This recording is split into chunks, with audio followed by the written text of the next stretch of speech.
Once upon a time in the majestic city of Babylon, there lived a wise and faithful man named Daniel. He had been taken captive from Jerusalem during the Babylonian conquest, but had risen to a position of great influence in King Darius's court. His exceptional abilities, keen insight, and unwavering faith in God set him apart from the other officials. As Daniel gained favor with Darius, jealousy began to fester among the other administrators. They envied his wisdom and the way the king respected him. In their bitterness, they plotted to bring about his downfall. Knowing that Daniel was devout in his faith, they decided to exploit this by crafting a clever scheme. The officials approached King Darius with a proposal. They suggested a decree that would proclaim for 30 days that anyone who prayed to any god or a human other than the king himself would be thrown into the lion's den.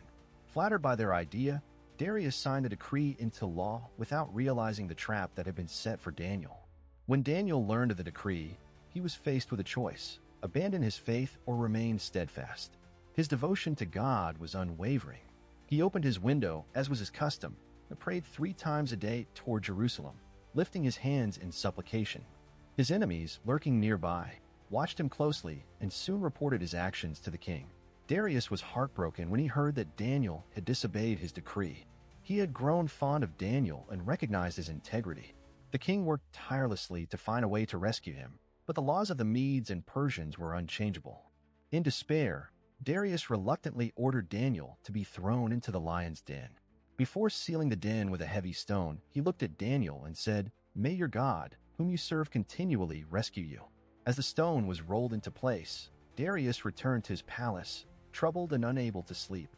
He tossed and turned all night, unable to shake the worry for his beloved friend. At dawn, he rushed to the lion's den, his heart racing with fear and hope. He called out, "Daniel, servant of the living God, has your God, whom you serve continually, been able to rescue you from the lions?" To his astonishment, a voice emerged from the darkness. "O king, live forever. My God sent his angel, and he shut the lions' mouths. They have not hurt me, because I was found innocent in his sight." Overwhelmed with joy, Darius ordered Daniel to be lifted from the den. Not a scratch was found on him, a testament to God's miraculous protection. But Darius wasn't finished.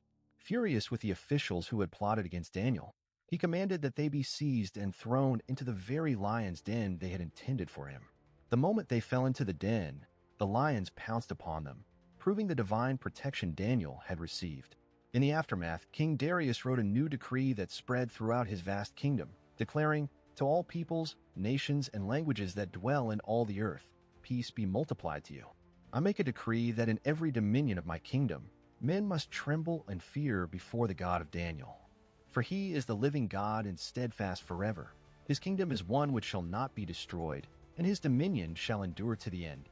Daniel's story became a powerful testament of faith and divine intervention. His unwavering commitment inspired many, and his life served as a beacon of hope for those who believed in the one true God. Through this miraculous event, not only was Daniel's faith affirmed, but a king and an entire empire were called to recognize the power of God, forever changing the hearts of many.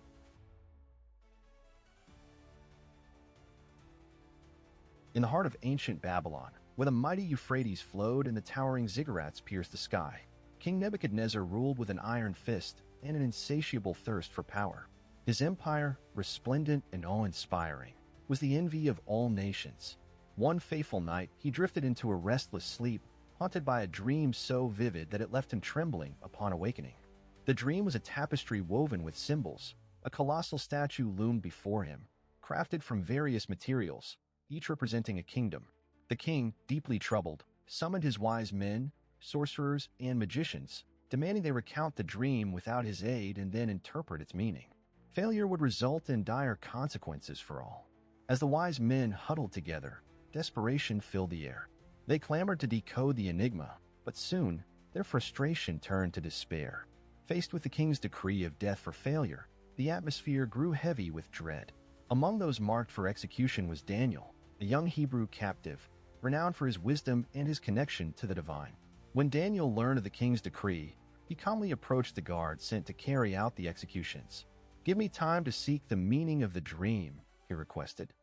The guard, sensing Daniel's calm resolve, agreed. That night, Daniel and his friends gathered for fervent prayer, seeking divine revelation. They implored God for understanding and mercy.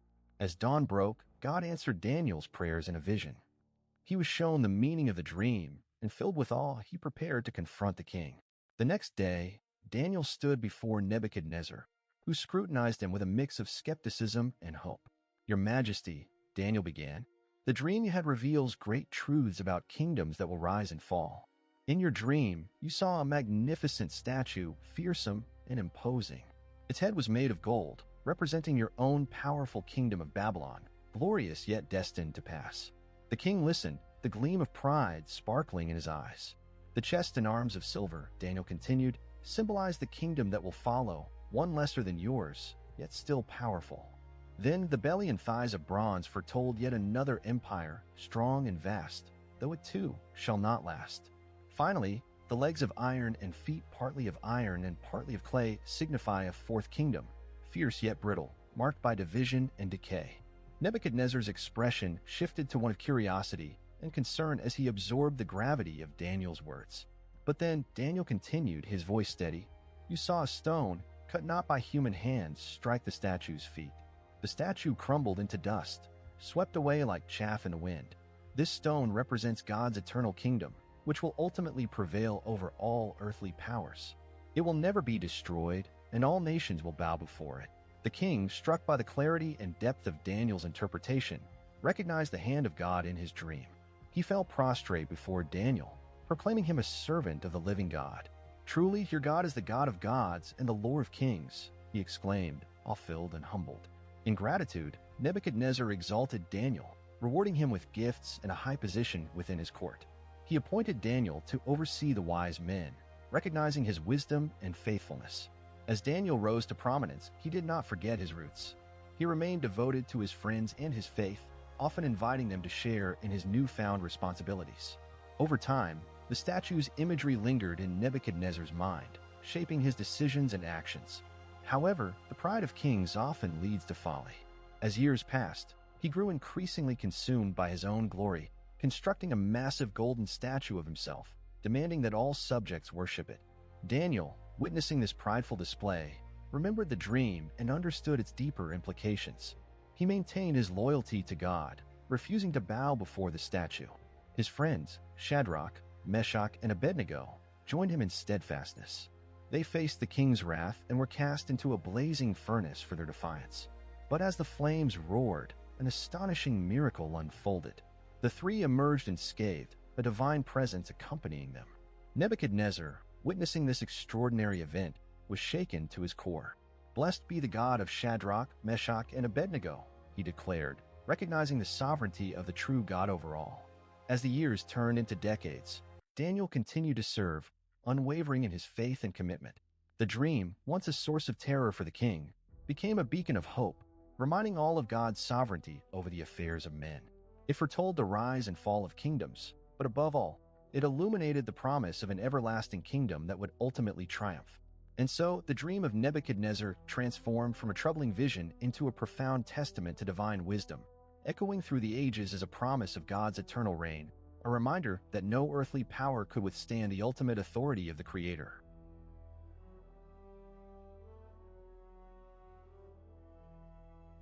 In ancient Babylon, King Belshazzar threw an extravagant feast for 1,000 nobles, showcasing his wealth and power. As the night wore on, he ordered the sacred vessels taken from the Jerusalem temple to be brought forth. He and his guests drank wine from these holy artifacts, mocking the God of Israel. Their laughter filled the air, but a tense atmosphere lurked beneath the surface, unnoticed by the revelers. Suddenly, a hand appeared, ethereal and ghostly, writing a cryptic message on the plaster wall of the banquet hall. The words were mean, tekel, parson. A hush fell over the crowd as Belshazzar's face drained of color. Terror gripped him. He called for his wise men and magicians, offering lavish rewards for anyone who could decipher the writing, but they could only stare in confusion, unable to interpret the divine message. Panic spread through the hall.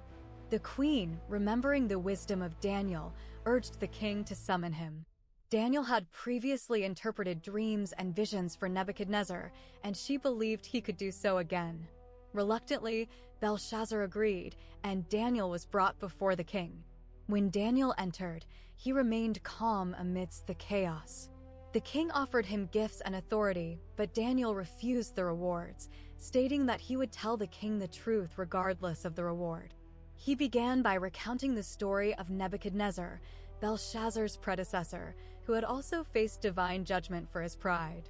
Daniel reminded the king that although Nebuchadnezzar had been humbled, Belshazzar had learned nothing from his predecessor's downfall. Then, Daniel interpreted the writing on the wall. He explained that mean meant God had numbered Belshazzar's days and they were finished. Tekel indicated that the king had been weighed on God's scales and found wanting, and Parson signified that his kingdom would be divided and given to the Medes and Persians. Belshazzar listened in silence, realizing the gravity of Daniel's words. That very night, while the king's feast continued, the prophecy unfolded. The Medes and Persians had already infiltrated Babylon, diverting the Euphrates River to enter through the gates that had been left unguarded. The once mighty city fell without a fight, and Belshazzar was slain. This dramatic turn of events sent shockwaves through the region, marking the end of Babylonian dominance and the rise of a new empire. The writing on the wall served as a poignant reminder of the consequences of arrogance and the importance of humility before divine authority. In the wake of this event, the lessons of the past echoed through the ages, illustrating that no power stands forever and that true wisdom lies in recognizing one's place in the grand tapestry of fate.